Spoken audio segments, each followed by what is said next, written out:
Hello, I'm Adam, I'm Adrian. and welcome to Cast from the Crypt. Today, we've done 50 episodes of Mm. this incarnation of what we do, and we're gonna make a cool bracket, right? Yes, this is what happened. I thought for the 50th episode special, I should say. I thought you and I could work our way through a bracket with 20 of the most influential, ubiquitous names in horror instead of talking about, another movie.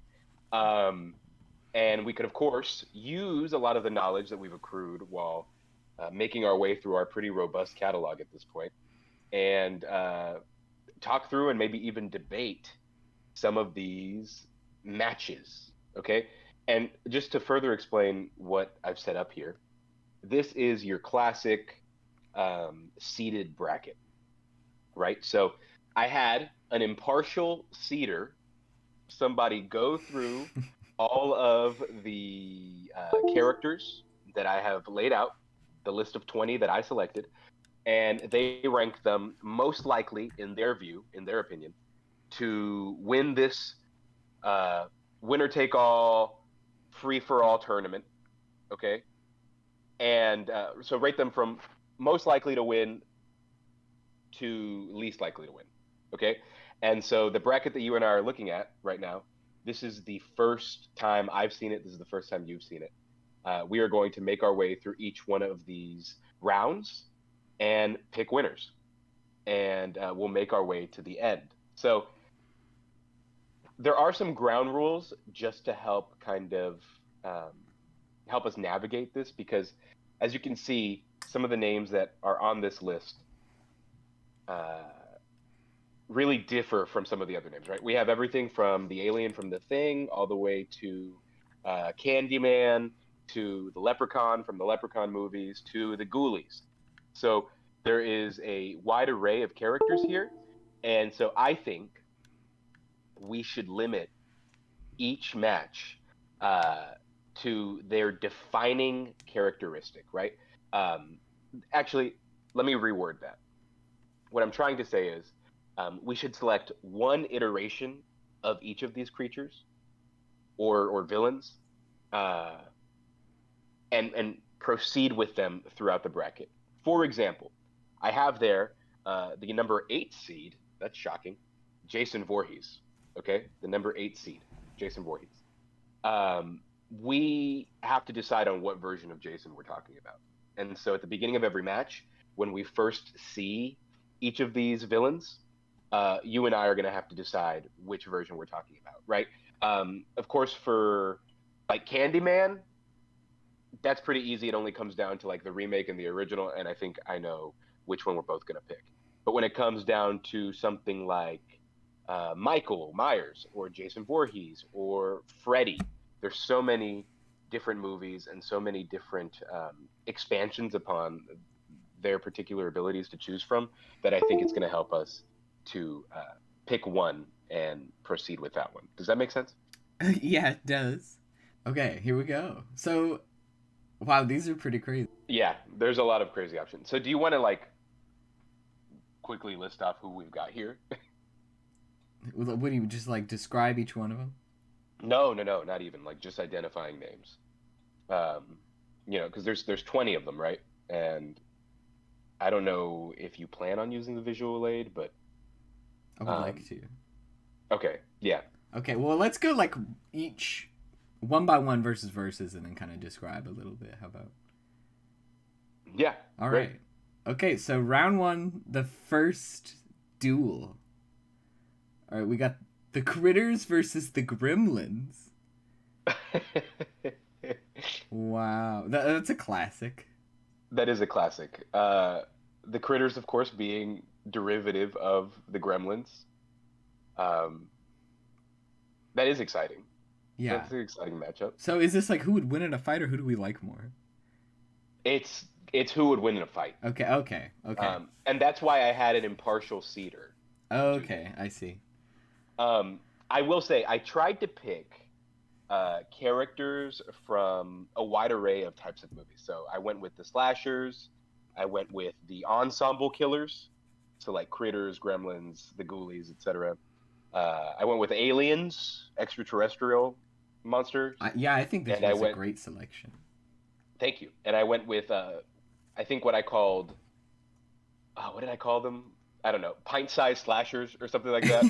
So there's various teeny tiny villains as well. Okay. Um, but we've got a wide array here. Oh, and then there's some supernatural ones as well, spirits and ghosts. The, yeah. Okay.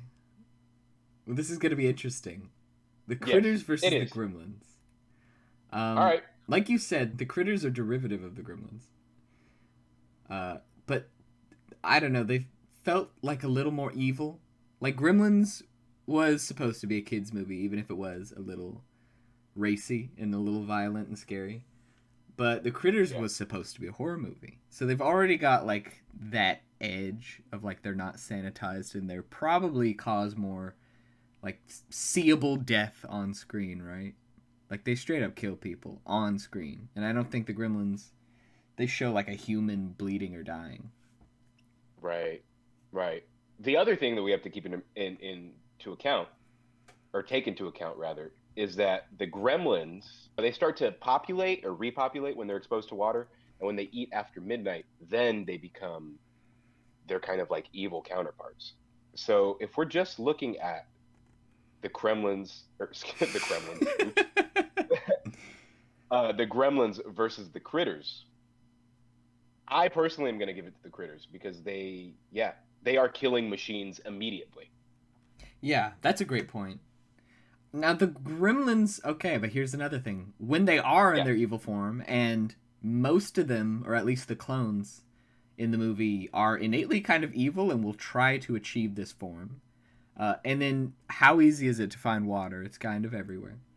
So I think they could Right. transform quickly, and they are more dexterous. They have teeth, they have arms, they have ears, they have body parts. The critters are just furry balls with teeth.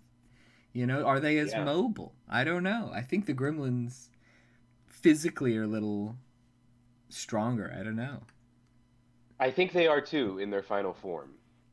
That's true. I guess you know what we haven't taken into account, and something I didn't really consider when setting up this bracket or considering this idea.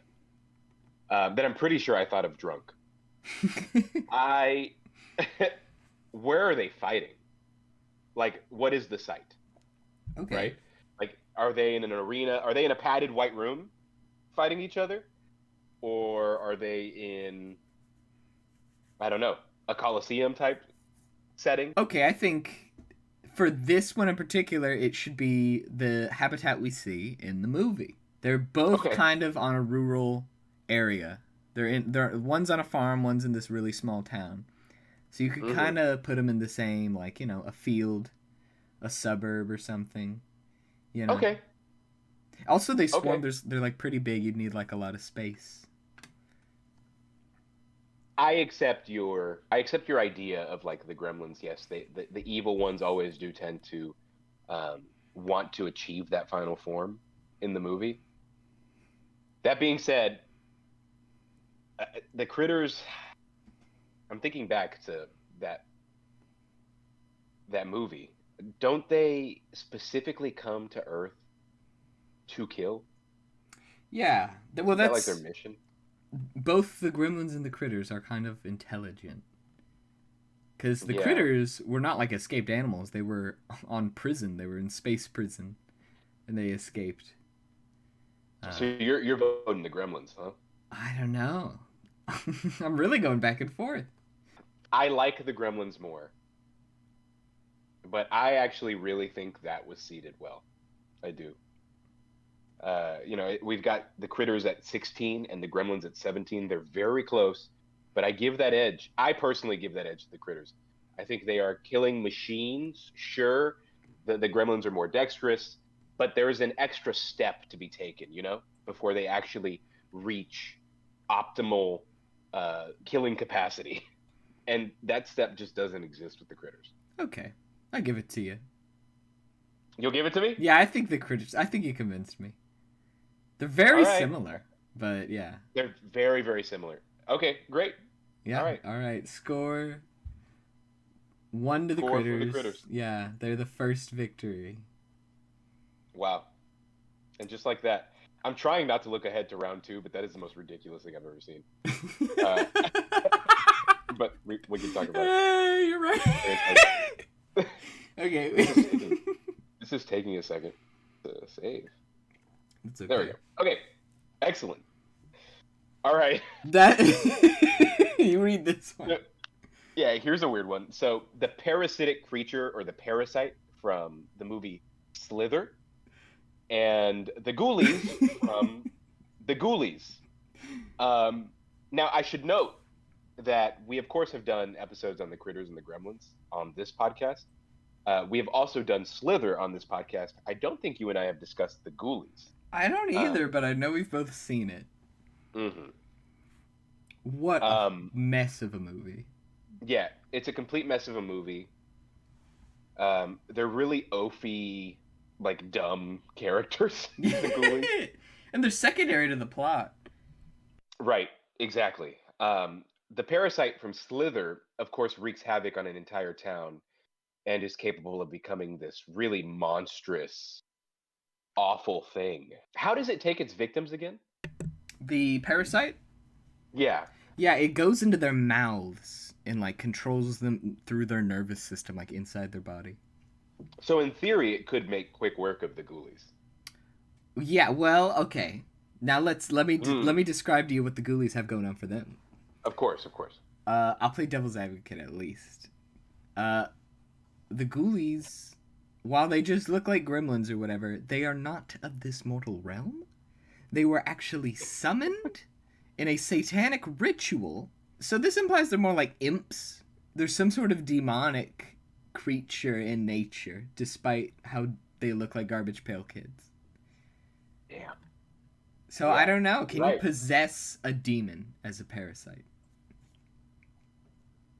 So that's an interesting conversation for the sake of this tournament. Well, no, I was going to say, should we just say that all of their abilities work on everyone? But that won't be fair later on down the line. I don't. No, I'm not. I'll say no. Yeah, no, I agree with you. That could get tricky. So are you giving this to the Ghoulies? N- Do you think the Okay. Ghoulies can beat the I don't. parasite All right, from no. Slither?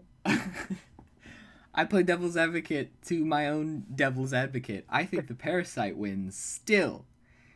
And the reason is because the Ghoulies, in the movie The Ghoulies, are like the laziest, just most poorly made puppets you can imagine. They're like a piece of crappy silicone on a man's arm. And it's very obvious. And because of this, they're very limited in their movement. I don't think they do anything except open and close their mouths. Yeah. The parasites are CGI worms. They're like the width of my wrist, right? They're not small. And Right. they like completely take stuff over. Like there was a side of a house that was completely covered in them. So I think they could just swarm the Ghoulies. And I think they could just eat the Ghoulies and that'd be it. Well, so if you notice, the Ghoulies were the last seed in this bracket. I will notice that. Yeah, and the parasite from Slither is number 13, so above the Critters and the Gremlins, and well above the Ghoulies. The Ghoulies are the last seed. So, yeah, I agree with that too. I'll go parasite if you're down. All right, parasite. It's decided. I agree. Okay, very good. Our second advancer. Parasite. The parasite from Slither. Yeah. Oh, okay. I'm so excited to share this one with you. Okay. This is so dumb. This is the best. Okay. We're gonna fight over this one. Oh, You I hope know. not. Okay. I hope not. Okay. Okay. So our third fight in round one, we have Madison and Gabriel, of course, the sibling duo from the excellent James Wan film *Malignant*, and then we have Chucky from *Child's Play*. Wow. Adam, you already know Madison and Gabriel win this. No, I don't know. I really don't know. Okay, may I tell you my case? Sure. So of course we have Chucky. Everyone knows him. In my view, one of the most overrated slasher characters of all time. Chucky as a villain, I find him fairly one-dimensional. And I know this isn't like a personality contest, but I also find him one-dimensional in his abilities. He is, of course, reincarnation isn't what it is, but he is the spirit of a serial killer inside the body of a child's toy. Okay. Really good with a knife, is capable of slashing. Other than that, there's not a lot of like combat ability or anything going on for Chucky. In the movie Malignant, we watch Gabriel possess Madison and take out an entire fleet of police officers. We watch him use firearms correctly. We watch him bludgeon. We watch him slash. We watch him kill. In my view, this is a no contest. If we are looking at it objectively from like a physical capability standpoint, that is my case. I wait for you. Okay. I hear you. Madison / Gabriel really did a number with the backwards breakdancing. But I don't know. Okay, Madison and Gabriel are at odds with each other. They're actively working against each other within the one body. So Gabriel's the only one that has these superpowers, right? So if it's Madison, it's just a girl. And then if it's Gabriel, Madison's going to be fighting him. And they're going to be in conflict. Chucky. I mean, how many times has he been utterly killed and destroyed, yet will just show back up anyway? Like, he just brushes it off. At the end of Malignant, Gabriel is still there too. Well, okay, but you could argue that if we're using the end of Malignant as the canon, then Gabriel's locked away and it's just Madison. It's just a woman. None of the supernatural powers. Well, no. In my view of this, we are using like them at their prime in their first movie, okay. Right? Like that's the way I'm approaching. Okay, that's fair. No, I agree. Yeah. And so that's why I automatically go to, of course, the scene with them taking out that entire police department. I just, I don't know. I don't see it. How killable is Chucky is, I think, what this boils down to. Yeah, for me. Chucky's hard to kill. Chucky's hard to kill.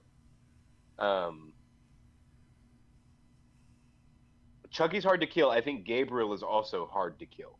I mean, of course, they are bound to a human body, so you give points to Chucky there, because, of course, they are blood and bone and skin, and so they can only do so much. But we see them do so much and kill so much in that movie. You know what I mean? Yeah. This is probably the dumbest conversation you and I have ever had. That's okay. You're right. You're right. Fair enough. But okay, Chucky gets like set on fire and just shrugs it off at the end of that movie. But you destroy the doll's body. Listen. You take off Chucky's limbs.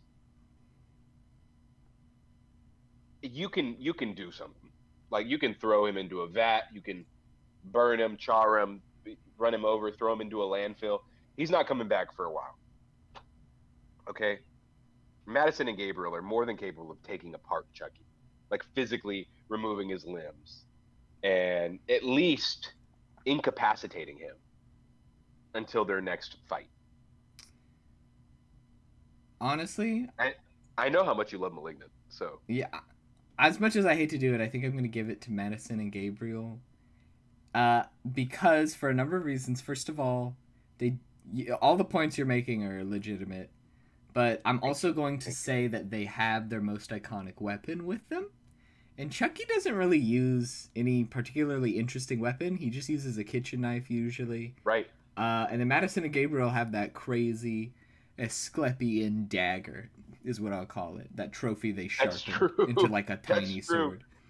So they got that, and Well, also the big boots. They could just stomp Chucky yeah, into the and, ground. and So and randomly very good at martial arts. Also, yeah, yeah, there's a lot going on there. can speak through toasters. Yes, All right, all right. we're there. Yeah, We I did think it. so. I think so. Oh, God, I'm so happy. I thought that was going to be way more of a fight. No, I have to give it. You know. Um, Oh, I love this matchup. You read it. yeah, this is a challenging one, I think. So we've got Lubden the Leprechaun from the my favorite slasher franchise, probably Leprechaun, versus the Killer Clowns from Outer Space, a movie that Adam adores and that I think is just okay. Okay. So, so You gotta back off the clowns, man. Okay, this is kind of like harder than I yeah. thought it'd be initially. Well, first of all, how many killer clowns? Because like there's like an army of clowns, and that's not fair. I'm gonna I mean, I okay. think Can I yeah. Go ahead. propose just like the three main ones you kind of see at the Yes, start of the movie? So there's that's three exactly what I of the was thinking. clowns. Yeah. Okay. They both have dumb gimmicky magic. Yes. And Leprechaun later on in the in the franchise has all sorts of powers, but if we're looking at him just in that first movie, Let's give him into the hood powers though. okay, hey, I'm good with that. So okay, we're talking possession, we're talking telepathy, we're talking uh, randomly like superhuman strength at points. I'm pretty sure he tears a man's heart out of his chest in that movie. Yeah, he's got Uh, like evil music video babes, I think we call them. Yes. Yeah, he possesses people. Yeah, and he can possess multiple people at once. He can Which, even enthrall. if it's three or four clowns, he can enthrall. You're right. Even if it's three or four clowns, he can still enthrall three or four clowns. Though, now we're going back to Ghoulies' logic. Can his possession work on extraterrestrial creatures? Okay. Okay. I don't think it can. But here's Okay. something, here's a stipulation to both of their powers. The leprechaun like has dumb amounts of like crazy powers, but like the super strength, he only uses them and maybe only can use them if it's in like a funny situation. Like if it's Mm, funny and looks crazy in a movie, that's when he can do it. That's when he can punch a guy's heart out. mm, Because in the other movies and in other scenes in that same movie, he has not half that strength, you know. yeah, yeah. So, and I think the Killer Clowns purposefully follow that logic throughout the movie. It would seem like they do. Um, but also keep Okay. in mind now. Let me shoot you with the clowns' powers. First of all, cotton candy guns. They can literally shoot stuff at you. Popcorn Right. guns and like the seeds of the popcorn that they throw that grow into evil Jack in the Box alien heads. And then one of the it's used in one scene, but also is like ridiculous. They can turn shadow puppets into weapons. They can kill you with shadows. And that's pretty crazy. I think that's How like effective would equivalent. that be against the otherworldly leprechaun too? Exactly, exactly. I think that's like equivalent to his possession. So let's just say those cancel out. Fair enough. Fair enough. Yeah. Now, So now we're just looking at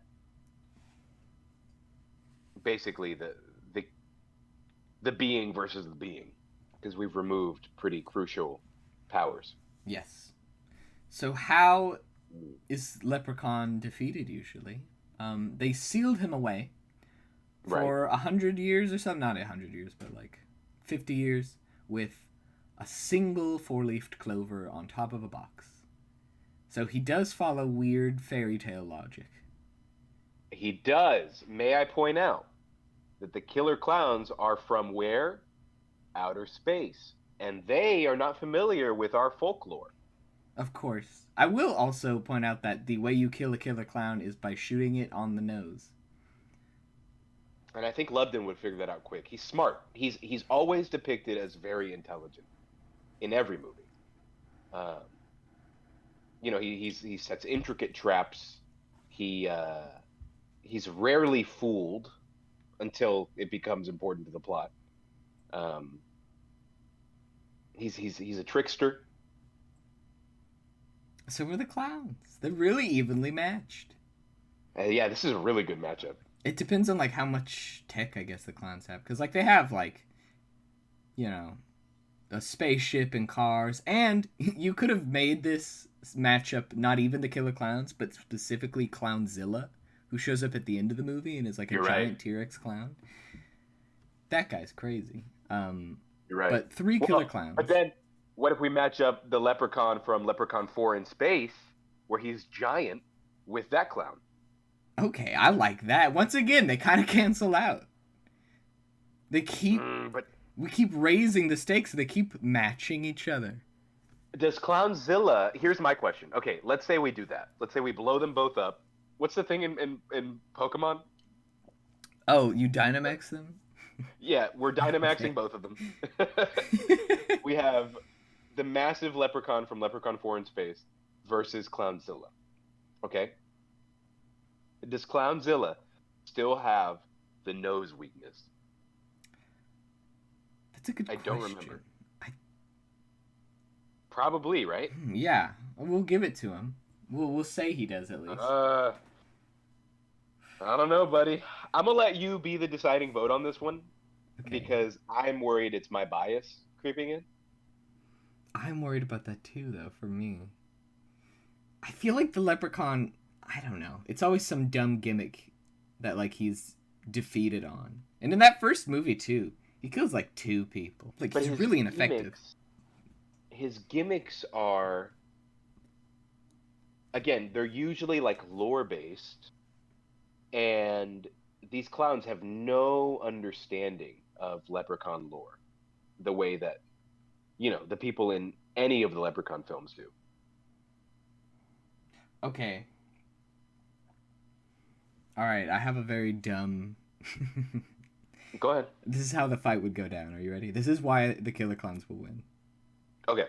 In the movie, at least in the first movie, there's the classic piece of folklore that if you spill something in front of them, they have to count every single one of the grains. So without knowing that, the Killer Clowns would still probably try to attack him with their little popcorn evil babies. So they'd throw them on the ground, and the Leprechaun would be forced to pick them up and count them. In the meantime, they'd grow into evil Jack-in-the-Boxes and kill him. That is... All right. That's my argument. I accept that. Okay. I accept that. Both because I respect your logic and for the sake of time. Yeah, okay. We could be here all day. Very good. We really could. Very good. It really could have gone either way, though. That's our first upset. The 19 seed, the Killer Clowns from Outer Space, upsetting Lubden, my boy, the Leprechaun. And now we're in round 2, buddy. Okay. This is a big deal. This is a big deal. Yeah, so, first match of round 2. Yeah.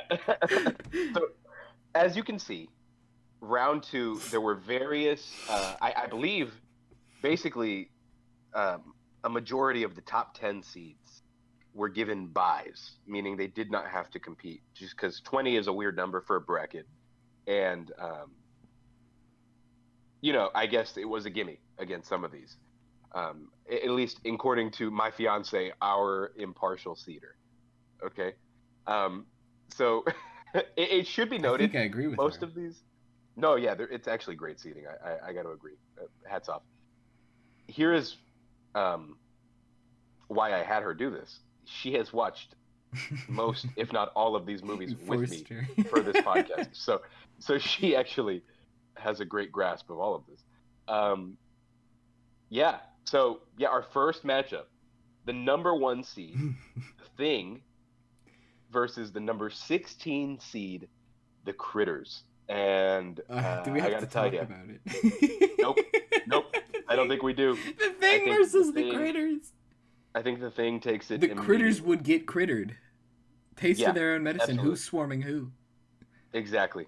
Absolutely. Wow. That's the number 1 seed.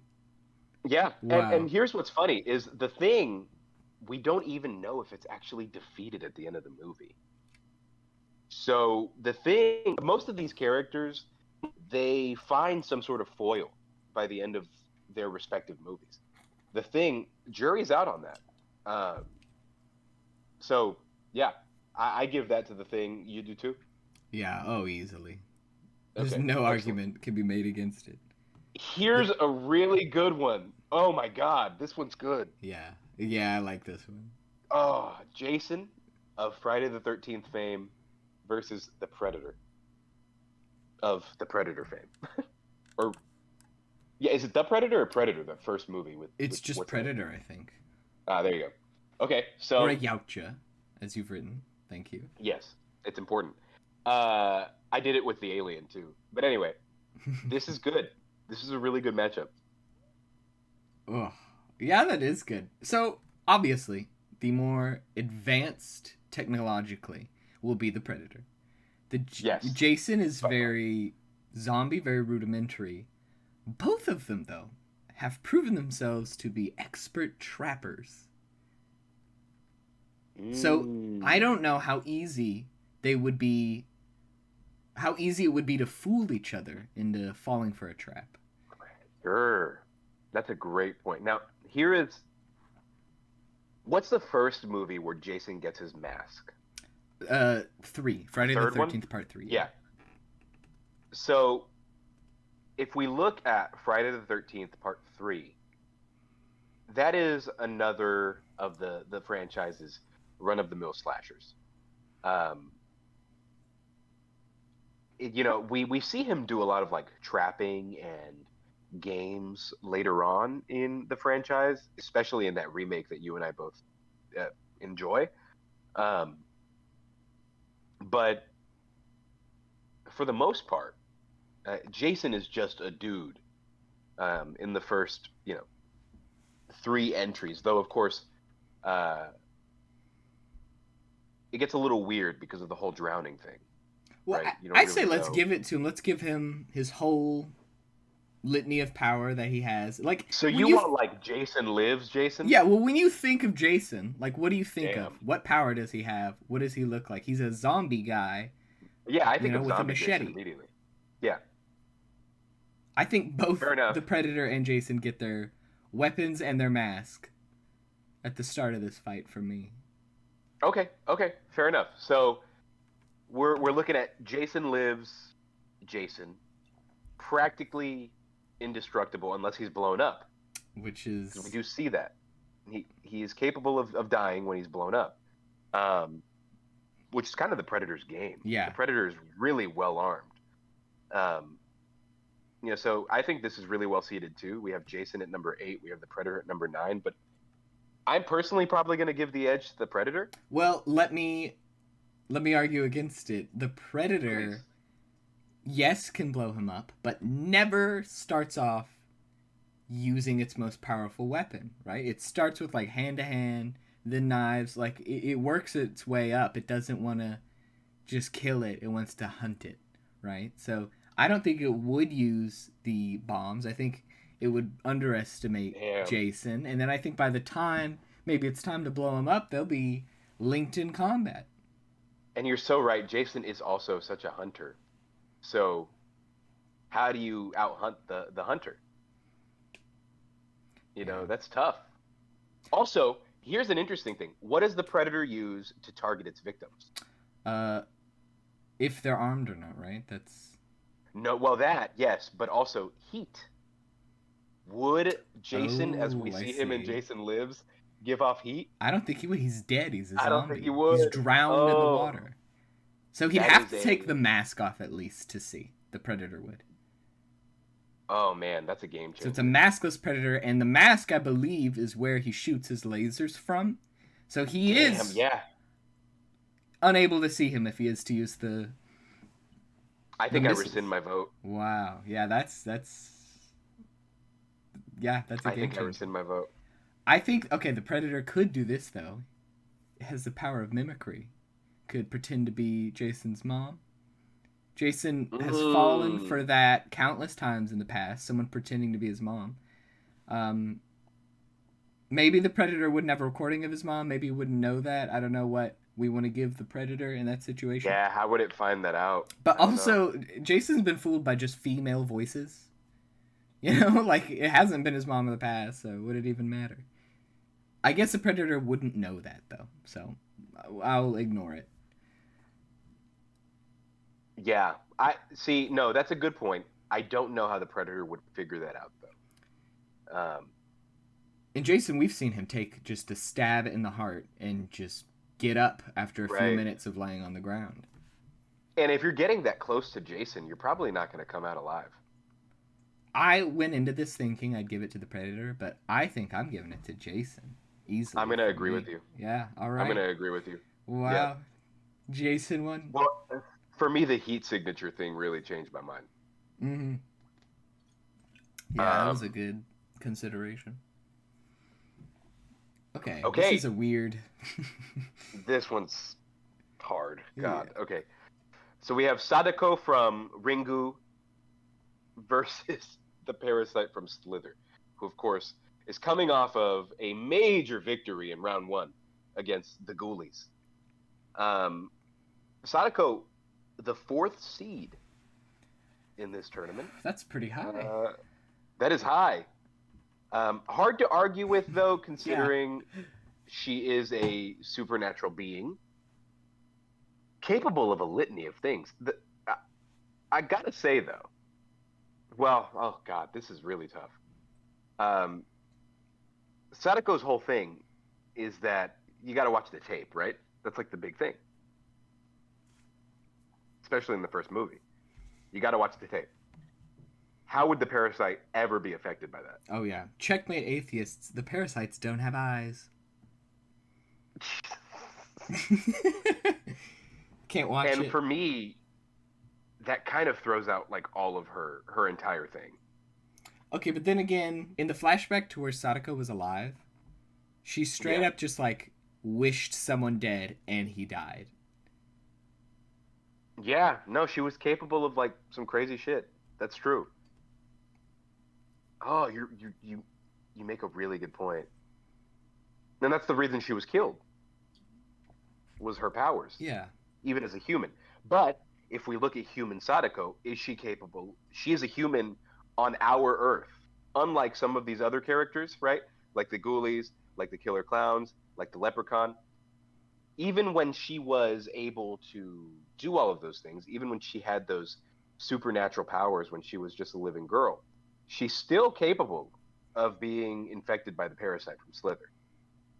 Sadako's so situational, though. Because she seems to be... Like, if we consider she can wish people dead, then I guess she'd be a little less powerful after she was killed. As a ghost, she's less powerful than she was when she was alive. And maybe she's less harmable. Maybe she's more of just a ghost. But she can't affect you unless certain circumstances are made. Her powers are psychic in nature. And the parasite is kind of a hive mind. So I don't know how easily she'd be able to affect that. Yeah. You want to give it to the parasite? I think I'm giving it to the parasite just because, like, I am too. Sadako gonna do so much of this. No, I agree. I think she is highly situational, and her whole gimmick is kind of easily, in this tournament, it's easily exploited. Yeah, definitely. Yeah. I also consider it this way: in theory, they could both take over the whole world and infect everyone in the world with their evil, but the parasite could do it quicker. That's true. Yeah, great point. So there we go. We have another major upset. Number 13, Parasite from Slither. Bumping off number 4, Sadako from Ringu. My fiance giving disapproving head shakes in the corner. I like that. Strong opinions. That's awesome. Okay. Moving on. Here's a weird one. Yeah. Megan from Megan versus Regan MacNeil, who is the little possessed girl from The Exorcist. But I would argue she is not really Regan MacNeil. We're really looking at like Pazuzu, who is the possessor in the Okay. movie The Exorcist. Well, we'll say it's Pazuzu, but Pazuzu is using the conduit of Yes. Reagan McNeil. So it Right, is right. limited by physical limitations, Yeah. despite the fact that it's a supernatural entity.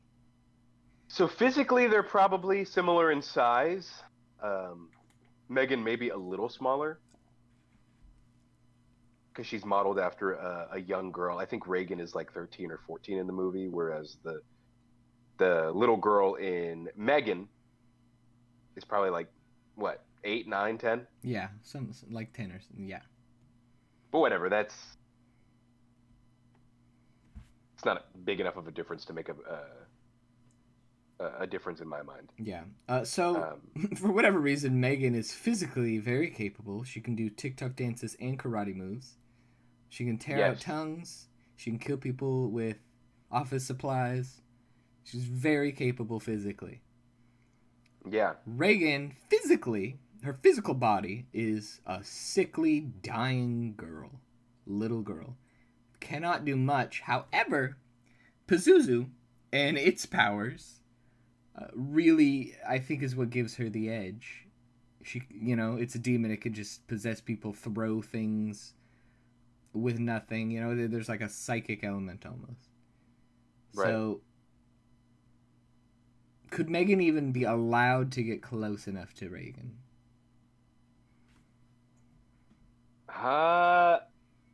Megan is a machine. I'm going to be honest with you. I think we automatically got to throw out Reagan here too, or Pazuzu, because there's nothing that he can really do, or it can really do, to Megan. Megan isn't flesh and blood. Megan can't be possessed. Megan can't really be affected by anything that Pazuzu or Reagan can do. No hexes? Okay. You can't hex a motherboard, right? Here's a question, though. Do you think Megan has accepted Jesus Christ into her heart? Because that's the number one thing that's going to protect you from demons. And I don't think she's done that. That is likely a no. We've seen Pazuzu just like pick up and throw chairs with her mind, So what's stopping her from just picking Megan up and throwing her out the window? Sure, but again, we saw Megan get battered and battered and battered and keep going. And even at the end of the movie, Megan isn't defeated, not fully. But she's just killed by a robot, like kind of just torn apart. Like it's not a crazy thing. Like I think the robot is less impressive and weaker than Pazuzu, the demon. So what if Megan closes the gap though? What if Megan gets close enough to Reagan's shambling little body and is able to make quick work of her before, she's actually thrown into a wall or whatever? Well, then I guess she'd die, but I don't know. And then after both of their physical bodies die, they both exist in a kind of ethereal form, Pazuzu just being the spirit, just being a demon, and then Megan being just something that exists in the cloud. So in a way, they kind of have a physical conduit, but a larger, intelligent element. And, I'll give you this. Yeah. The cloud can go away. We can shut everything off and the cloud is no more. That supernatural religious evil, that's omnipresent. Yeah, the gates of hell are still open. Exactly. Whew, okay. I think it goes to Reagan. What's your vote? For me. I vote Reagan, yeah. No, I can't really. That's ironclad reasoning. I can't argue with that. Okay, thank you. I'm gonna agree. There it is. And also, think, Reagan, what did it take to eventually kill Megan? A robot. What did it take to kill Pazuzu? I'm sorry. Yeah. What did it take to kill Pazuzu? Literally, the priest had to kill himself. He had to take the spirit into his body because they couldn't exorcise Pazuzu. He was too powerful. And Megan can't do that. Yeah. Yeah. That's a great point. All right. Shout out. Another upset. Number 12, Reagan McNeil bumping off Megan. Reagan beat Megan. Number 5, Reagan beat Megan. I like that. Okay. Here's a goodie. Michael Myers, the number 2 seed in this tournament, Ooh. versus Madison and Gabriel. Madison and Gabriel just knocked off Chucky in our first round. And Michael Myers had a bye, but now we're here. Let me point this out. I think we're looking at I think this is just like your classic like fight. This is a fight. Just knock down, drag out. Yeah. Because to make it fair, it's got to be just a physical fight. What are these characters capable of physically? Okay. What can they do to each other physically? They're both, I guess, slashers.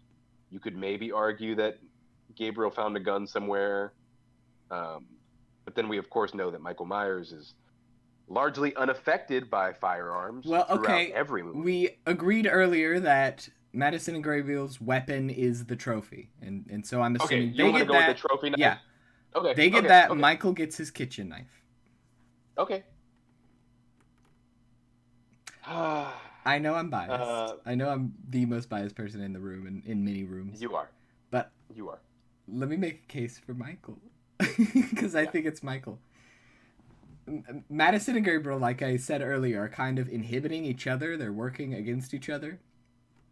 Michael Myers and Gabriel are very similar characters with very similar powers. From birth, they were evil for seemingly no reason, but they were just evil incarnate and had to be put away for many years until when they were adults, they escaped their bindings and wreaked havoc on their respective communities. But the biggest difference for me is Gabriel is a guest in someone else's body, and Michael Myers is fully his own. Yep. I mean, for me, it comes down to, like, yes, all of that. I'll let you know right off the bat. I agree with you. I think it's Michael. Purely because he is such an unstoppable force. And like you pointed out, Gabriel has so many limitations that Michael just does not have. So I'm good giving it to Michael. Yeah. And Michael, like you said, bulletproof, evidently. How did they defeat him? Right. Yeah. Yeah. I think with time and some liquor, that could be a really spirited conversation. Okay. But, not today. All right. Okay. You mind if we hold for a second? I have to pee. Okay, I'll pee as well. Okay, back from the bathroom break. Here we go. This Freddy Krueger versus Annabelle. That's an interesting pick. Annabelle is a difficult one too because she is also possessed by a demon. Freddy is Freddy. I immediately want to give it to Freddy solely because Freddy is not bound to a thing, right? Yeah, yeah. He literally, you can kill him. He was killed, and that's how he became a monster. How can you kill a dream? Right. Then also, how can you kill a demon? Yeah, that's a good point. But because it's not Annabelle, it's some other toy. That's true, right? But you never hear it referred to as the demon. It's just Annabelle. And if Annabelle's gone, then Annabelle's gone, I feel like. If Annabelle dies, then I presume the demon is exorcised in a way. Yeah. No, I think you're probably right. She is also, like, locked in a cabinet later on, and, like, that's enough. So, Freddy all the way? Yeah, I mean, I don't know how they would interact in dreams, but that's literally, we're going to assume they're together and interacting, so. I'm giving it to Freddy, too, yeah. That's pretty easy. You know what it is. Yeah, that's an easy one. All See right. you, Annabelle. Battles in space with this next one. Oh, God. Okay, we've got the Alien, or Xenomorph, from, of course, Alien, versus the Killer Clowns from Outer Space. I also find this to be incredibly easy. I think both in a physical matchup, the Xenomorph is destroying the Killer Clowns. The Xenomorph is a formidable foe physically. Not to mention, I mean, let's say you got a couple of eggs, the killer clowns are getting slaughtered. Yeah, I Right? They're think the walking up to those clowns are egg slaughtered. sacs.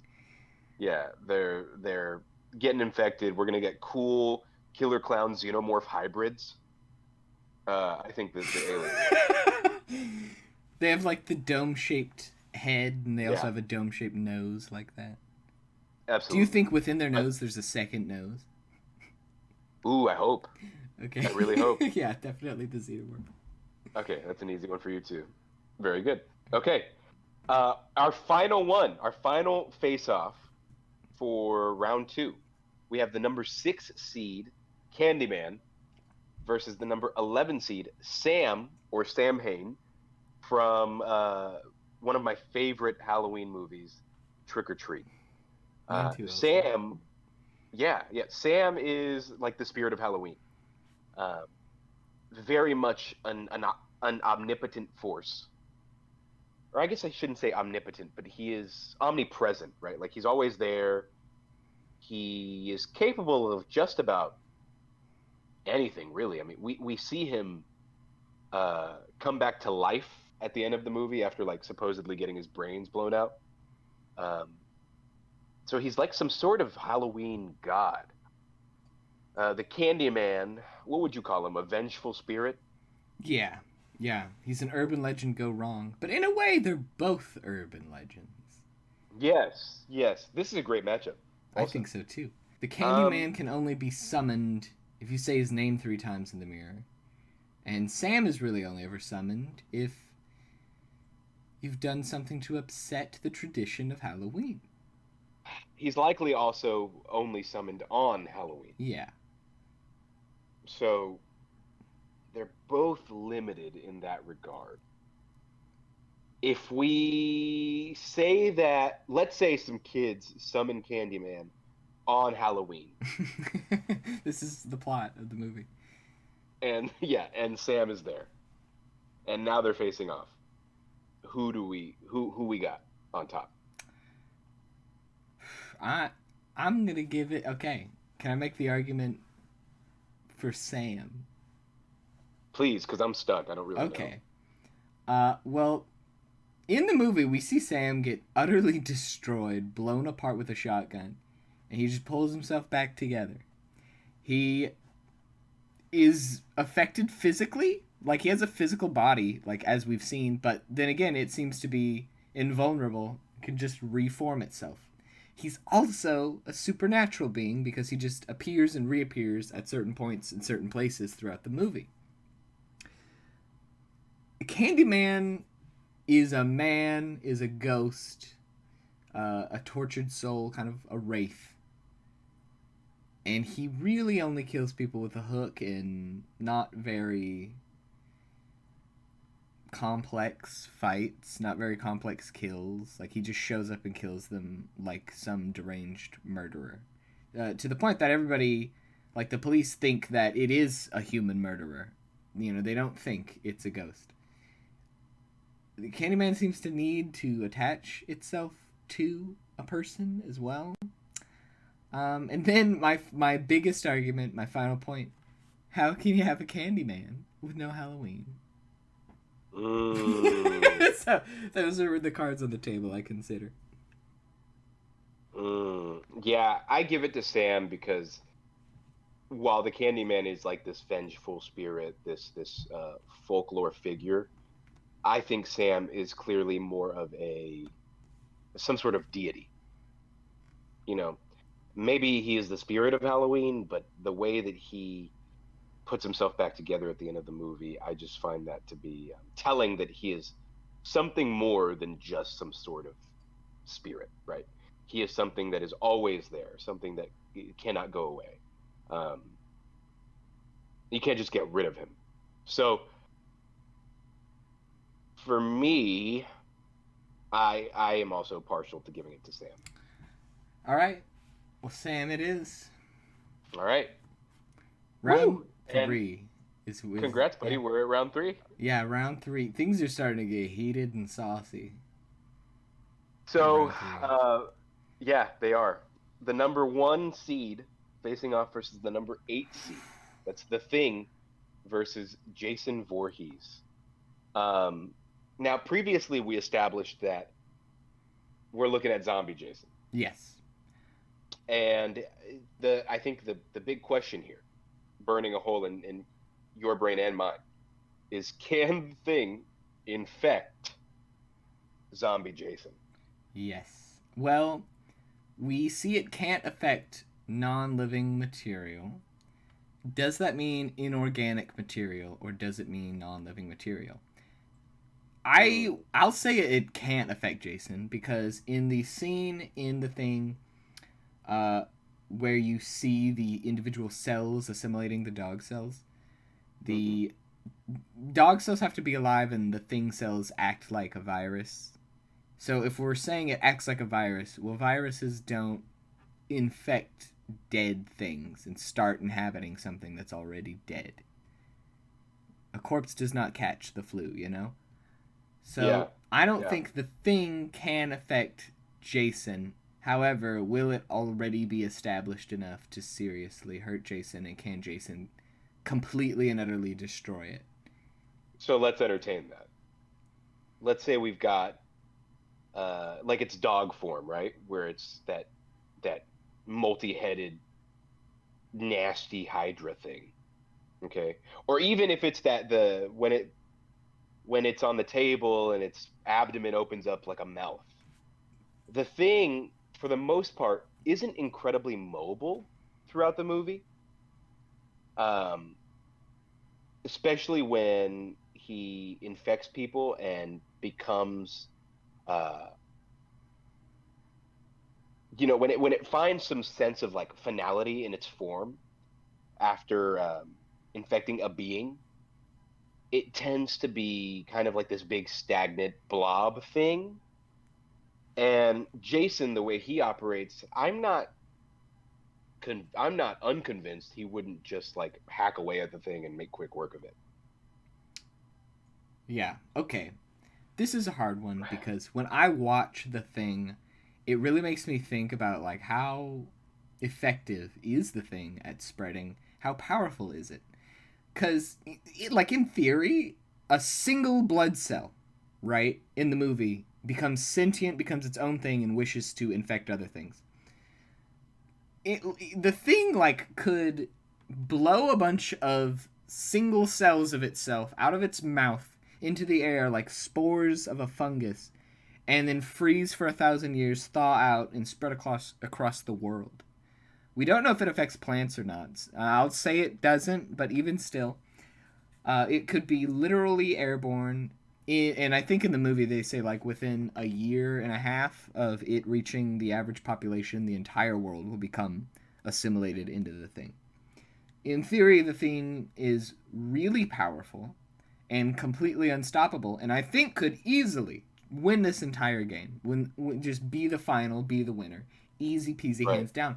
But the movie itself seems to limit the Thing, at least for the sake of plot. Like, it doesn't affect people by putting spores in the air. They say it might infect food at one point, but it never does. It never does this like microscopic infection, right? And so I don't want to say it'll do that either. Um, Yeah. No, I think so that's yeah, fair. I think we should limit the Thing on what it should be able to do. I think it is just like a blob, like you said. Um, Well, then I give it to Jason hands down. I think I'm giving it to Jason too. Jason's resourceful. He will realize if it keeps moving after he cuts it up. I think eventually he'll burn it. Eventually he'll find a way to destroy it, because that's Yeah. what he does. So I'll give it to Jason as well. Well, there you go.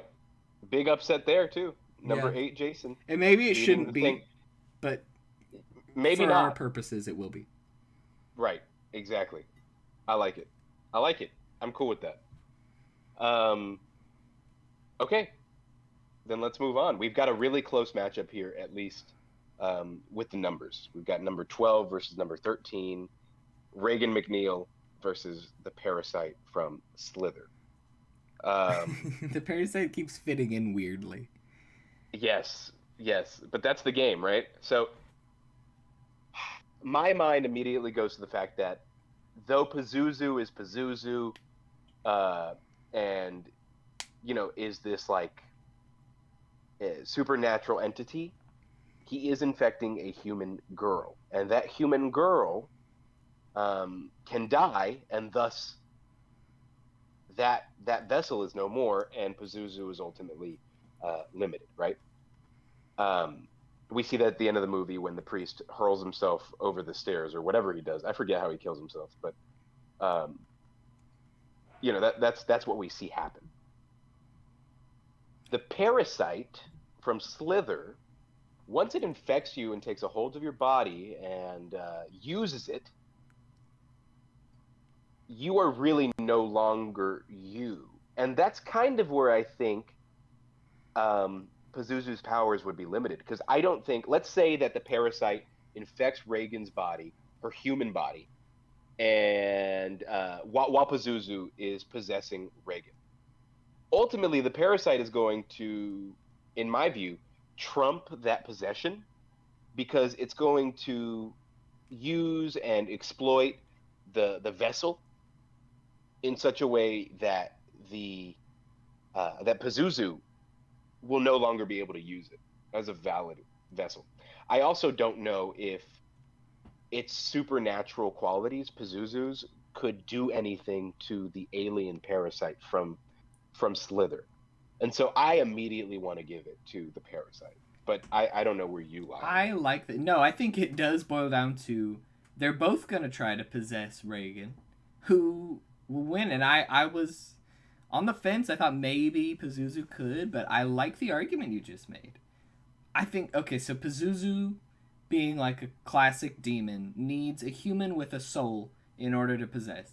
And if the parasite infects Reagan and like eats her brain like it does or whatever, and she's dead and therefore has no soul, could Pazuzu still possess that body? I don't know. I don't think so. Yeah. I think like in a fun alternate world, I would say now that there's no soul in the body, Pazuzu would completely take control and whatever. That's the plot of my movie. But for our purposes here, I'm not going to say that. That's dumb, Let's say the parasite. I think you're right. I think the argument you made means the parasite will win. All right. Well, thank you. I appreciate it. Because we're going to go with classic demon logic. Classic Christian.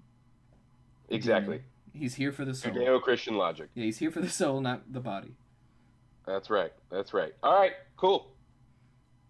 This is maybe the coolest matchup of the entire thing. Yeah, this is the movie we didn't get. Next one that we've got. This is the movie we didn't get. Michael Myers, the number 2 seed, versus Freddy Krueger, the number 7 seed. Oh wow. I don't know. What's your first take on this? Okay. Honestly, this is. I would have thought this movie was made before Jason, because Freddy could haunt Jason's dreams, but I don't think Michael dreams. Michael's kind of literally soulless. He's a killing machine. What thought exists behind his mask, we do not know. And I don't know if he dreams. I'll say he doesn't dream, and I wouldn't think he does. And so I don't know how Freddy can get to him. Part of, like, Freddy's magic and his power kind of is from his ability to psychologically and emotionally manipulate and torment you, because you're kind of losing your mind because you don't have sleep, and then he makes you have dreams of your dead girlfriend or whatever. And I don't think Michael's gonna get emotional like that. He has no emotion. Yeah. No, I think you're right. I think Freddy's whole gimmick goes out the window when he's facing Michael Myers. I think if you just look at Michael the way Loomis does in the movies, he is evil incarnate. He is a killing machine and nothing else, right? The soul is gone. Yeah, I don't think Freddy wins this. And even, let's say that you put Freddy and Michael in a dream together. I don't think Freddy is able to get to Michael the way he is his, the teenagers that he kills in the movies. Because he plays on their biggest fears. What is Michael's biggest fear? Could you argue, okay, well, what if Freddy found that in Michael? Sure, I guess, but we never see that, really. There's no evidence to suggest he has a fear. Right, exactly. And you and I aren't really entertaining the Rob Zombie movies, right? No, absolutely not. Yeah, so no, I think I agree with you. I think that was beautifully put. I think I give that to Michael. All right, yeah. That was easier than I thought it would be. Although Me too. Still Michael's fun number on two. paper. Still fun on paper. Uh, all right. And our last matchup of round three, Sam, number 11, versus number three, the Xenomorph What from a Alien. strange room this is with these two Yeah, characters. this is a weird one. This is, but I find it easy, in my opinion. Can I tell you why? Okay, sure. Uh, as we said, Sam is, first of all, he's kind of unkillable. But second of all, he is trick or treat, baby. He is a trickster. Okay? How is the alien killed in every movie?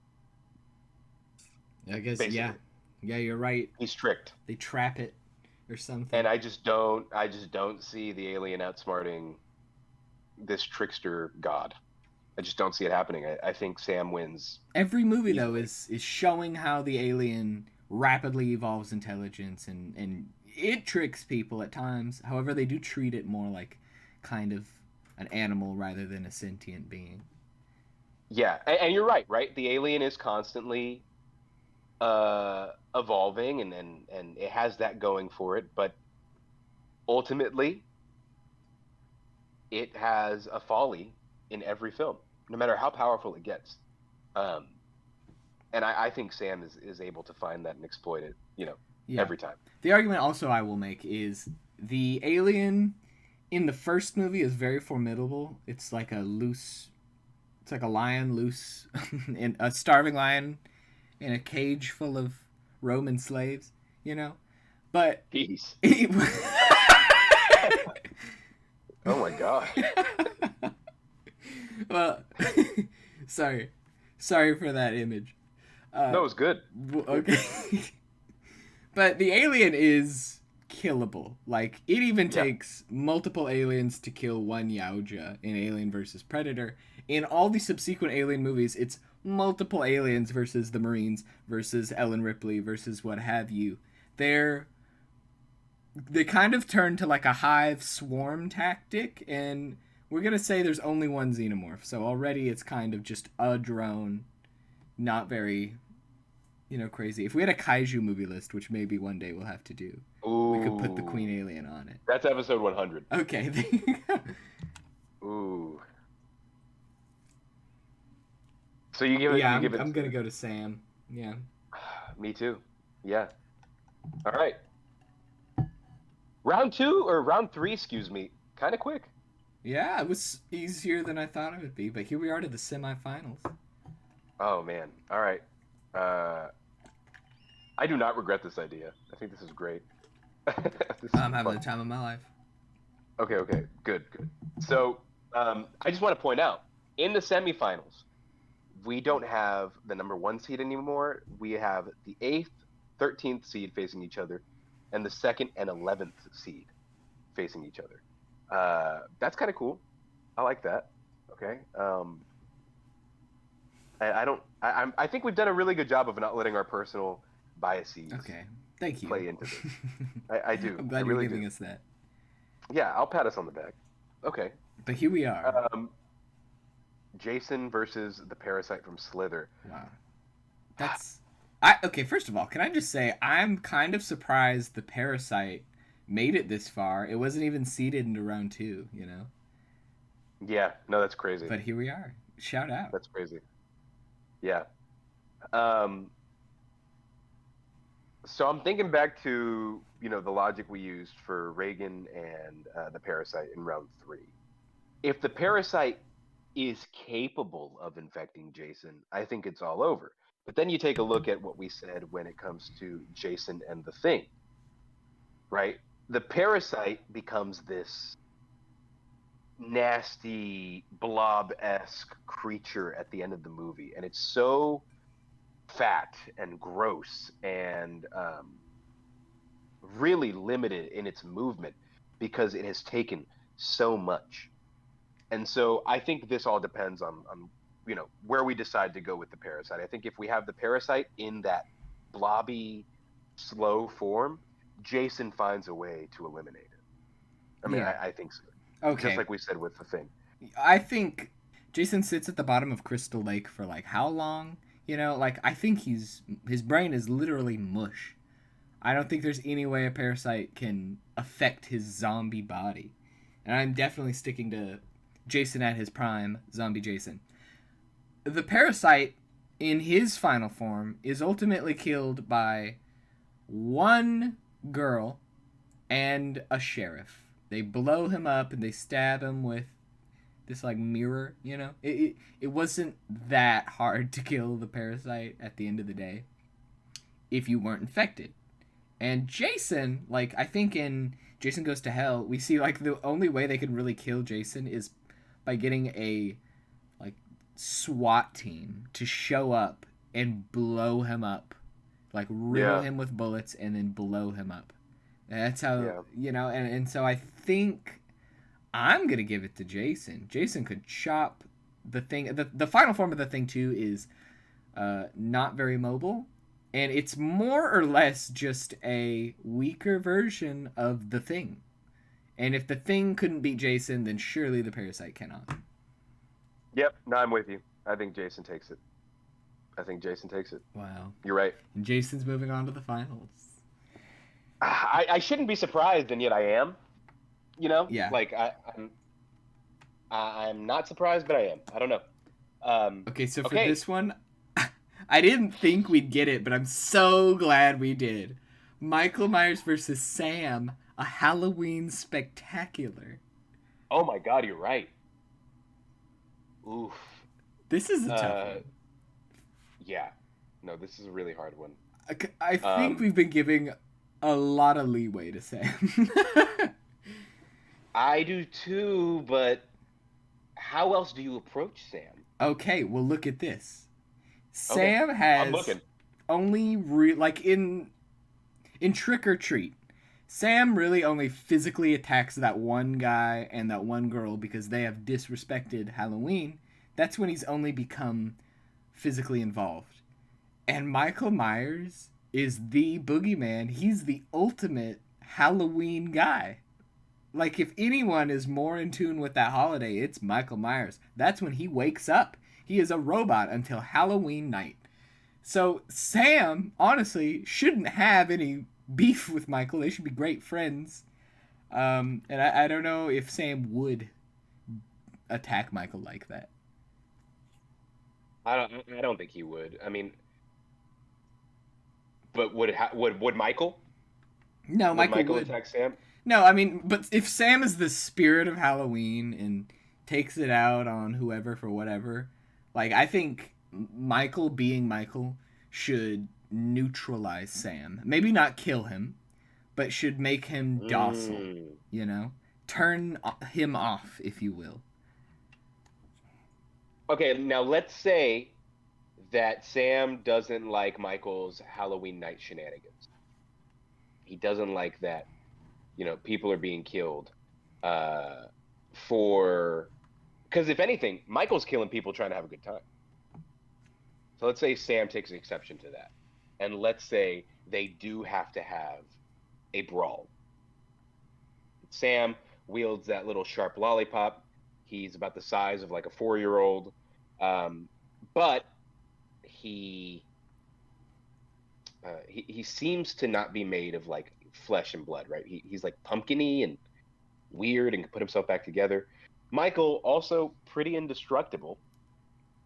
But do you think that there's a argument for either of them taking like a physical edge over the other? Okay, oh, man, they would be such friends. Michael They would be. literally They would be carves friends. that guy's head into a jack-o'-lantern. So Michael is also later on brutalized by an incel in the latest entry. that I mean in that. the franchise. Well, that's true, So- but let's not. That's not the version of Michael we're gonna look at because that's not You're peak right. Michael. So You're right. It's not peak Michael. let's not give him that. Um, I think okay. If Michael Myers can make a jack-o'-lantern out of that living man's head, then maybe he'd be able to make a jack-o'-lantern out of Sam's pumpkin head. maybe. I'll say this. I'll go with Michael purely because I think this is honestly dead even. It's very close to Yeah. dead even, and I'll respect the seating here. And I Right? I'll think, go. yeah, I'll go with that. And Yeah. also, Sam would respect that vibe, and I don't think he'd attack. I think it's like Michael wins by way of Sam lays down his arms and is cool about it. So, Well, there you go. All right. and All right. also the reason I want Michael to win is because now we're in the finals, I know. and We get look to at see how this cool Michael. this matchup is. Yeah. This is the question. This is the elephant in the slasher crossover room. It really is. Michael Myers versus Jason Voorhees. This is definitely a Reddit post somewhere, and I'm going to read it after this. This is a whole Reddit sub community about who would win, Yeah. Michael Myers or Jason. It is. And now we get to throw in our hats to decide. Wow, this is a freaking toughie, isn't it? They're similar. I think it's difficult because for me it's difficult because I don't want it's difficult because I don't want to pick Michael over Jason out of bias, but I think Michael beats Jason every time. I think Really? I think Michael, yeah. Well, I don't know. Can I say? Yeah. You know I want Michael to win, but I was gonna pick Jason. Okay, you tell me why, and I'll tell No, you no, why. you were already starting. Okay, fine. Again, Michael, evil incarnate. Michael cannot be, uh, he can't be tricked, right? Jason can be. He's tricked by voices, as you pointed out earlier. He falls for the whole "it's your mommy" thing. Um, he is practically indestructible, but as is Michael. And Jason is eventually dismantled, blown up, and neutralized. Whereas Michael, we never really see him get neutralized in that fashion. Um, so I don't know. Just like blows versus blows, I think I'm giving it to Michael. He's clearly um, very physically dominant in the later entries, especially Halloween 2018 and what's the one? Evil Dies Tonight, Halloween Kills. He is just a force, indestructible, takes on a town. Um, we never see the end of him until he is meat grinded in the latest entry of the movie, right? And honestly, again, I'm not even counting that movie. I think that movie cheats in so many ways. They establish him as indestructible earlier on in the franchise. They clearly ran out of ideas and retcon it in that final entry. Jason, the end of every movie finds him being defeated until the beginning of the next movie. So they're in the same boat in that regard. Um, I don't know. That's actually now I'm like trying. I was here arguing for Michael, but now I'm having a hard time Yeah, okay. definitively saying it's Michael. My argument for Jason was Jason is a literal zombie, and I know it's kind of questionable. It's literally like that's kind of the point, is to be open-ended, kind of, is he or is he not? But Michael Right. is is a man, is a human living alive person. Jason is not. If you cut off, if you stab, but I don't know, if you shoot both of them in the chest, they just keep on coming. In both, in I think in both franchises, they both get hung, die, and then pull their noose off. That happens to Jason in the third movie, and then Michael Myers in almost every movie is killed and then gets back up. They're very similar. They're so similar. It's really hard to choose. Yeah. And I don't know, Jason classically always comes back for one final jump scare at the end of the movie, even if it is like, a dream or No, you're whatever. right. But Michael Myers, famously, at the end of all of his films, disappears after you thought he's been killed. So he can show back again next year. They're so similar. This This is But as quite. I was telling you why I would pick Michael, I kind of talked myself out of it because Jason always comes back. And Michael does too, but we see the end of Michael because Michael is ultimately human. Jason is not.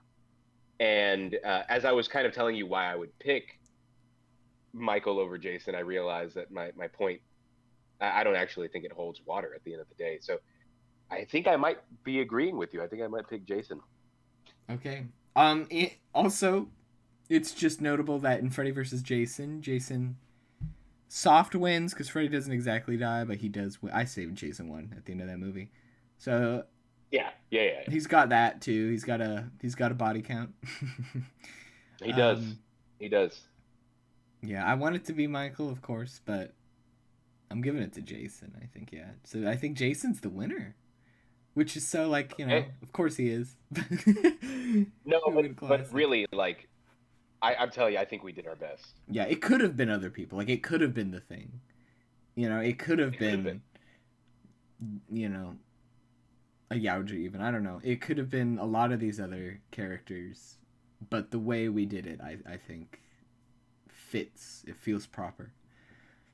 I Now, as you can see, oh, I'm sorry. no, you go, you go. Well, we have the special bronze match here. I don't know if you want to go into that, but Oh, this one that also would does be not make. These were the two hardest to describe how they'd fight the other one, and now they're put together yeah. in a very difficult. Sam versus the parasite from Slither. I don't know. I think that's kind of easy though. I think Sam doesn't get infected. I think he's capable of figuring a way around it. I think he wins. Okay, yeah. Now And here's my also, logic. we saw how dominant Sam was throughout the rest of the bracket. Like, come Yeah, on. you're right. I like to imagine the parasite infects children on Halloween. Nobody can go trick or treating.